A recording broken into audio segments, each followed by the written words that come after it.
बिस्मिल्लाहिर्रहमानिर्रहीम। मैं सरदार राज़क साहब का सबसे पहले शुक्रिया अदा करता हूँ हस्ब महमूद।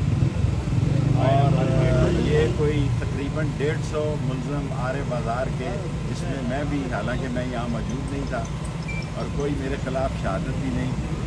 और अगर कोई हल्फ पे आके ये कह दे कि मैं देखा गया हूँ या मैंने कोई ऐसा मसला किया है, तो मैं सज़ा कबूल करने के लिए तैयार हूँ।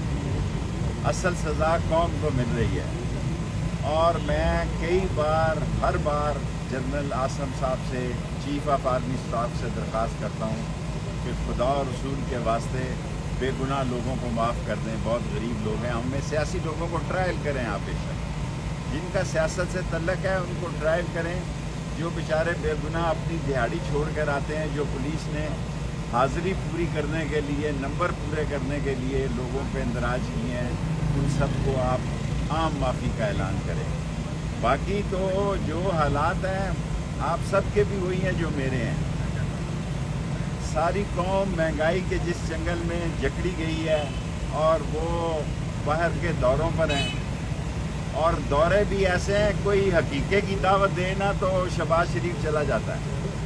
किसी के बच्चे का हकीका हो तो वो इंतज़ार में होता है कि कोई दावतनामा आए और मैं पाकिस्तान से बाहर जाऊं।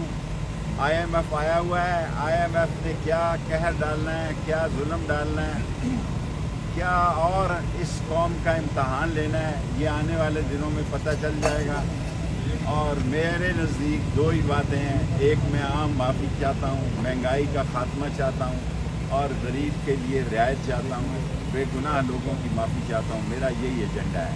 और अगर हम गुनाहगार हों, हम तो पाकिस्तान में ही नहीं थे, रात को आए, और अगर हैं हम तो हमें सज़ा दी जाए। लेकिन जो बेचारे रेडी वाला, खोखे वाला, मैं क्या कहूँ, कुल्फ़ी वाला, खीर वाला, तरबूज बेचने वाला, उन सारे लोगों को भी पकड़ा हुआ है, उनकी आम माफ़ी दीजिएगा। शेख साहब, एक तरफ आप आर्मी चीफ से आम माफ़ी का ऐलान करवाने के लिए उन्हें सदा भी कर रहे हैं कि आम माफ़ी दें, तो दूसरी जानिब हुकूमत को काले 24 नवंबर को गालें भी दी जा रही है। मुल्क में इस्तेकाम कैसे आएगा? देखें, मेरा काम है, उनका काम है। मैं मुल्क में इस्तेकाम चाहता हूँ और मैं कभी भी पाकिस्तान आर्मी के ख़िलाफ़ बात नहीं करता। इसके बावजूद मैंने 7 साल कैद काटी थी, उससे ज़्यादा 40 दिन का चिल्ला भारी था। अभी तक मेरे दिमाग पर वो असर है, अभी तक मेरी सेहत ठीक नहीं। मैंने 7 साल बहावलपुर में कलाशनकोफ में कैद काटी। मेरा याह्या खान का पहले दिन का कोर्ट मार्शल हुआ। उस कोर्ट मार्शल में भी फौजी मुझे 2 अंडे सुबह सुबह नाश्ते में दिए करते थे, उबले हुए। लेकिन जो इस 40 दिन में मैं मशहूर हूँ कि उन्होंने मेरे साथ तशद्दुद नहीं किया, लेकिन जिस गार में रखा गया उस गार ने मुझे बहुत सताया है। 7 साल एक तरफ और ये 40 दिन एक तरफ। बाकी जिन्होंने कॉल दिया है वो PTI भी उसका जवाब दे सकती है कि उसका क्या है। ये बताइएगा कि आपके मुकदमा जितने भी थे उसमें 2-3 मुकदमा में आप बरी हो चुके हैं और यहाँ पे भी आपने बरीयत की दरख्वास्त दायर की है।